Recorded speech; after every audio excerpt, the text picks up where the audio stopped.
Morning, Facebook land. What's going on, TikTok? What's up, Instagram? What's going on, YouTube, Pinterest?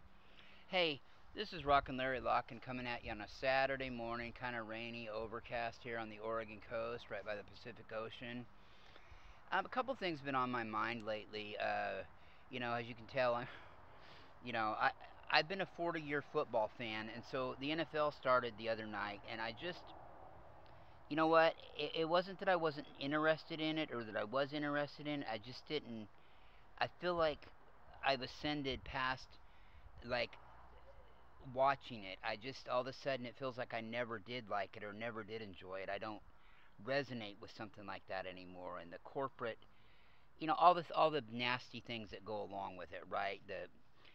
Sports keep us distracted on TV. They get us angry. They take us off our focus when we could be clearing our minds a little bit and thinking about things, right? And that's not any judgment because I'm the biggest NFL junkie there ever was, or one of them.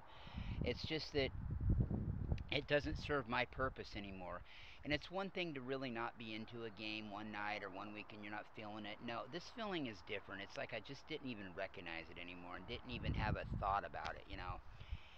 And so I really feel like that my vibration level has been high, and I've been doing a lot of spiritual work on myself lately. And another thing that's happened to me in the last couple months, and I was telling a friend of mine about this on Facebook. She's very well known. She's a great life coach. People know she is. I'm not going to out her, but she's been a great help to me. She does a lot of she does daily messages that are wonderful. Anyway, that being said, I was telling her in private that it's kind of weird. About the last, well, it'd be the last 3 months now, because this has almost been a month ago. I was telling her this. About the last 3 months, I have not, and I'm 49. And now I need people to understand, it's not like I have a low testosterone level or anything. I not only don't have like a desire to have like an intercourse situation, right? That's not even the point. I can't even remember. Like, if I couldn't be paid to remember what it was like to have a feeling about it, even, right? And I was telling her about this, and she's all, yeah, it's because, again, your vibration level has ascended. It's ascending and not ascended. It's still got a long way to go. Ascending, and the higher up the vibrations you get, you don't necessarily crave that. What I do like the idea of is the idea of, yes, snuggling with a partner, yes, cuddling with a partner, yes, holding their hand, long walks, sitting chair to chair, looking at each other, gazing into each other's eyes for hours, yes. Yes, yes, yes, love it. But the idea of, like, I don't even have a judgment on or an idea. I could say that, when you do that, of course, you're taking on the energies of every partner they had, and vice versa. But I'm not going to get into that because it's not only a judgment thing. I don't have a thought on it. I couldn't. The whole concept of that particular act is like alien to me, and it's really weird because there was one night, like, I was thinking about it. It was really tripping me out, and I was thinking about it. I was like, huh. I couldn't even force myself to think about what it felt like or what it would feel like to have a feeling for it. Not only could I not think about it, right, I can't even imagine having a wanting for it, right? And no, no, it's not low testosterone because most people, at least once in a while, think about it or they'll have it on their mind, or, oh, I can't do it, so I'm frustrated. No, I don't even know anything about it. It's like I've never heard of it before, people. It's like I've never heard of the act before. You know what I mean? And of course I have. I've got two biological sons, for Christ's sake. I've heard of it. But no, I've never, I don't know. I can't remember at all what it was like to not just do it, to not have a feeling about it. And so I think that that's probably pretty common as the soul ascends up the dimensions. It's more about making love to the cosmos. It's about a cosmic way of making love to somebody, to another soul that you're attracted to, or that they're attracted to you, and the bond's mutual, right? I think that's a situation of cosmic love making, right?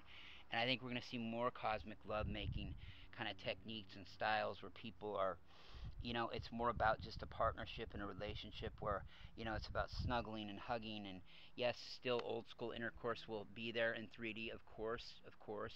There's no judgment. And hey, If you got a great partner and you love doing it and it's healthy, it's perfectly natural and it's perfectly great, right? I'm saying just for me, right? This is for me.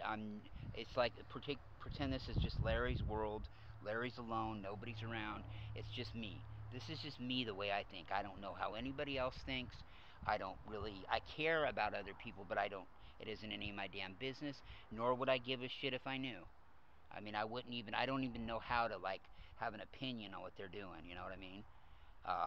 If somebody came to me and asked a serious question about something, and it seemed like it was kind of shaky what they were doing, I might give my opinion, but I have no, or I might not an opinion. I might help them out a little bit with a concern, but I don't have a thought to be able to have a thought on it. So I'm not judging it, nor am I not judging it because I don't know. But I'm saying this for me on a cosmic level, like right. I'm trying to make sure this doesn't run out because I've tried to tape this a couple times, and I think my best one I deleted. But that's just where I've been. A lot of things, politics too. Of course, we know in the U.S. we're right in the middle of. We're a couple months out from an election. A big one. Well, they're all big. They always say that shit, but I find myself just not vibing with that anymore. And you're talking about a guy who's worked on 9 presidential campaigns. Okay, I've met about a handful of them. Okay, along the way, and I just don't have a vibration for it. In fact, whenever like I hear somebody in the house talking about it, like my son and my dad were going on about it like not too long ago, and I just had to leave the room. You know what I mean? It's like a football game. It's like two people opposing each other, but you saying yes, I saying no, yes, no, yes, no, and nothing ever gets solved when if both people were to just drop it, really, just drop it. Yet be aware, there's still a society to take care of, but, you know, um, just walk away from it. Don't think about you're right or that they're wrong or you're wrong and they're right. Don't. Just walk away. Same thing with football. So there are a lot of changes that are happening, and a lot of people, again, are starting to talk about the same issues too in our community, in our light worker, starseed community, whatever you want to call it. I hate putting a label on anything anymore. I mean, new age, spirituality, you name it. What do we call it? Everything. Yeah, but we're starting to. This shift that we're going through right now is starting to really pick up steam again. When I say again, I mean it seems like okay. It seems like we're always having a shift. Everybody's talking about they're in a shift. They're in a shift, but because everybody's on parallel realities yet or on different timelines with this stuff. Okay, so they are, but this is like a big collective one we're having. This is like a collective push that we're having right now. I'm not going to say it's going to be the biggest ever because we're going to have bigger ones down the road someday. Of course we will in future now moments. There is only the now moment. There are future now moments. But you can change that next now moment by the way you act in this now moment. It's so intricate, yet it's becoming so clear to a lot more people of how it goes down, right? So we're all talking about being involved in this really heavy shift right now. And look, I talked to some of the brightest people that I think are around I call it a game in our game, right? Most of them are starseed ladies. There's a couple guys out there, right? Especially David Starr. He's a brilliant kid, man. Well, he's not a kid. He's not much younger than me. He's really grounded. He's great. He's wonderful. Now, the rest of like the people that I would go to for advice happen to be, starseed women.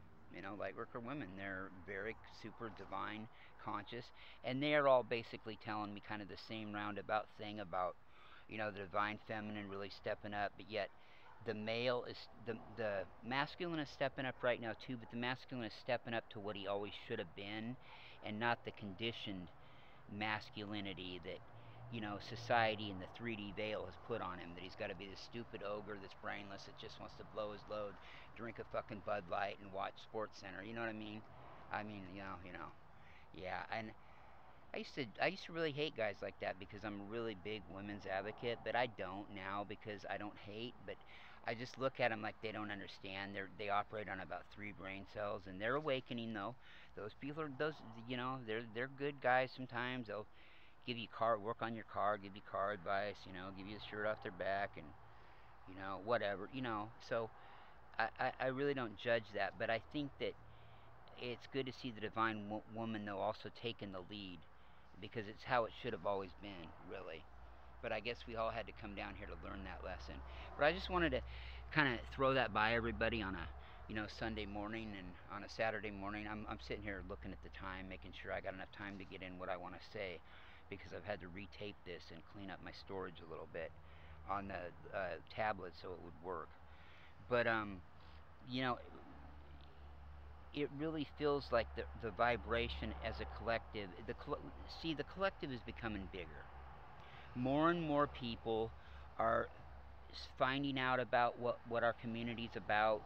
I mean, people, there must be, I'll give a conservative estimate, there's probably 10 million people that are just in, if you were to count, that are just on all the social media platforms together, groups, members, things like that.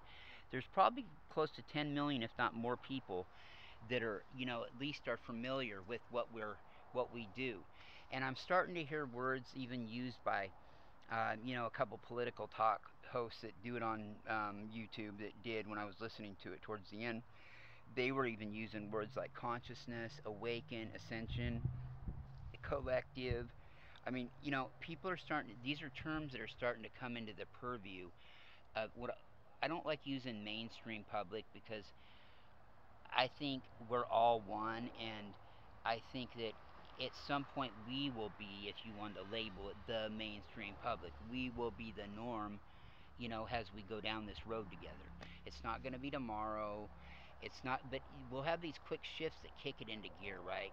Like maybe push us through a little bit of a time barrier or something, like kick us ahead a little, kind of like with like our DNA, right? Like I totally believe in Darwin's evolution theory. I just believe that he was missing, the point that, a handful of times along the way, we had a little upgrade done to us by some, from some humanoid help from above, if you get what I'm saying, people. So I think that, like, if Darwin would have hooked up with Zechariah Sitchin, who, interpreted the Sumerian tablets, and he was the one that wrote the 12th planet and the Anunnaki and Planet Nibiru, and and it turns out he was about 80% right, and the other 20% he misses because he was so focused on being, he was such a brainiac that he really didn't see gray areas, and he just, but God love him. Nobody else would have sat there and been able to, interpret all those things like he did. It was, beautiful and brilliant. Just very methodical, though. Very slow and methodical how he did it. But if he could have been hooked up with Charles Darwin, and the two of them with open minds, it could have jibed their stories together. I think that Darwin could have helped Sitchin with that other 20% actually, and I think that Sitchin could have helped Darwin with realizing that so this ties everything together, the loose ends together that Darwin might have had about his evolutionary theory, and things of that nature. And so what I'm getting at is we've had some upgrades, and now I think that it's a matter of,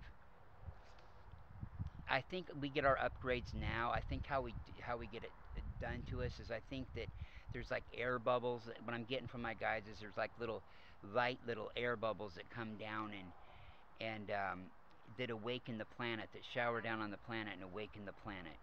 Um,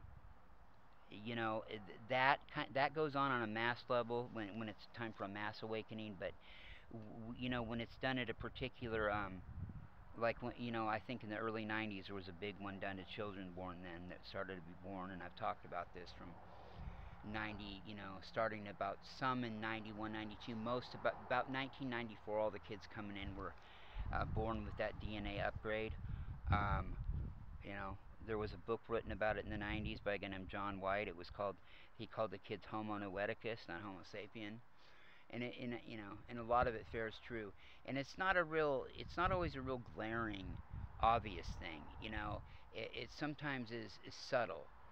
What I noticed about it was, when I was, like I mentioned this in another video, when I was coaching my son's football team when he was in the 5th, 6th grade, and a little bit in junior high, before he was playing for the school. What I noticed is that a lot of those kids were big, strong, but they were also brains. So it would be like your typical stereotypical nerd kid, but they'd call it before that, and your typical dumb jock, that they stereotype those two as. And it'd be like putting them together for the most part and making like one human out of it. This kid that was Poindexter, and he was also, Travis Kelsey, for Christ's sake. I mean, you know what I mean? Uh, all in one kid or one person, and it was like that. I mean, and it seemed like it a lot, and you see it more and more too. So and these kids are probably their kids' generation might be the first generation where you're actually going to see a lot of kids that are sitting there speaking telepathy to each other, and this will be all the rage. I can see it coming down the road where you're going to have stories of it where you'll have two younger people sitting across from each other, right? And they'll start answering each other's questions, and they'll have some kind of test where they show that it's not staged somehow. You know what I mean? I see that coming down the road. But there are already people that know how to do it. My soon-to-be ex-wife, um, she could, and this wasn't a matter of two people just having a lot in common and, oh, we think alike. No, this woman would read my goddamn mind when I was down the road. She would call me and tell me, so were you thinking about getting that with the wintergreen scope after all? You were thinking about it, but you didn't do it, did you? Because I heard you thinking about it. And she's all, and you were also thinking about a Domino's pizza. You haven't thought about one of those in a long time. Would you like one tonight? All the time, dude. And it was, usually when that shit happens, you've been talking about it before, or you knew what they were up to. I mean, she didn't even know I was getting mouthwash at the store. I mean, you know what I mean? And that's just so there's people that are able to do it, right? And again, like if anybody else were to tell me that story right there, I just told you, I wouldn't believe you. It's that. I mean, it was like that too, and all the time. Um, you know, every second of the day if she wanted to. So it happens, but these younger people are more of, my daughter was telling me, so Dad, I just really don't like to talk a lot because my generation. She's 21 and just got her bachelor's degree. She's like, Dad, we speak telepathic. We don't, and they kind of do in a way. They do in kind of the infinite stages of a collective doing it. They both kind of they're thinking the same. Her and her boyfriend are great. Her boyfriend is an amazing kid. He's a math genius.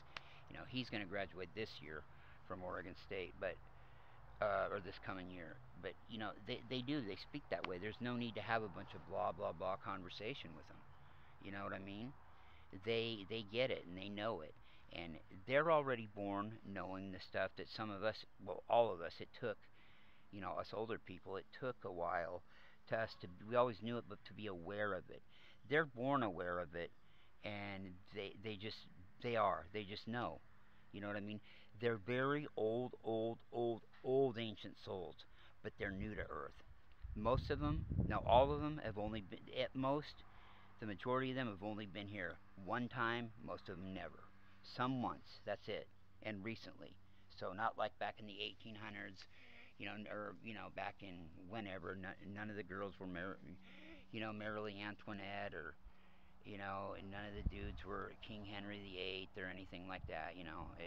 They're new or they've never been here, but they're older than us, most of us, from the cosmos. Okay, and it makes sense.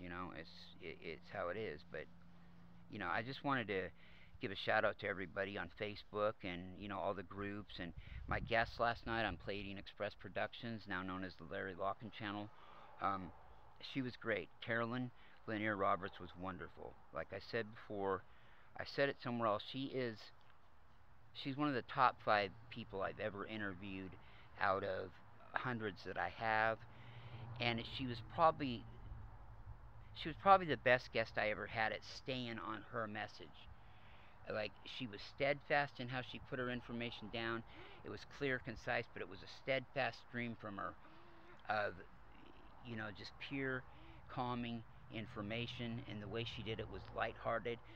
It was like a square student giving a book report in class, but with a very lightheartedness about it and a very comforting way of doing it. She was amazing, and I would encourage everybody to watch it. I don't, not for, I'm not trying to get any clicks or anything like that, but most people even that know what she knows and that, you know, like these other star sisters that know what she knows. She's a great, refreshing. You know, it's great when you hear people like her because, you know, her and a lot of other people like us, they've got their own twist on it. They got their own articulation on it, but yet we're all becoming when we're all telling the same. It's like we're all telling the same script. It's not a script, but it'd be like if we all had the same script, but yet we're all figuring it out for ourselves. Like it's like I wrote the same script, you wrote the same script, but we didn't talk to each other. We just both figured it out, and that's what's going on. And I want to say much love to everybody. Check us out on Larry Locken channel at Palladium Express Productions / YouTube. Larry Locken 2 channel used to be Palladium Light Grid Project, still is at YouTube. And just check us out. Check me out, Rocken Locken on Twitter, or on TikTok, Rocken Locken on Instagram. I don't do Twitter, folks. I explained that twice in 2 shows. It's nothing personal for anybody that likes it. I just don't vibe with the guy that runs it. So, you know, that's it for me. Plus the energy. You know, that's my thing. Why would I want to go somewhere where I don't like the energy? You know, if you like it, that's great. That's fine. But you know what? It isn't that it's my problem. It's that his energy doesn't. You know, for me, I don't like it. You know, so if you like it, cool. If you don't, fine. I thought the same thing about TikTok, but I knew and understood that if I was ever going to start doing shows again, I can't let a social media platform like that that's popular. I've got to use it. Okay. And it's not really that bad. It's not that great. Here's what I don't understand before I let everybody go. If I owned Instagram, or if I owned, say I own Instagram or TikTok, there's one change I would make, and there might be some computer IT person that tell me, well, it's not logistical with the way they do it, and I would, if I was the owner, I'd say, I don't care, I don't want to hear it on this issue, do it. Why do they should have? Okay, they should have a time. They should add all their features, but they also should allow you on your page to have a timeline, right? And then a place to go like a news feed where you can just see a timeline. It seems to me that if one of them could add that, it would be better for their brand. I mean, you know, a lot more people would probably use it, and maybe even they'd pick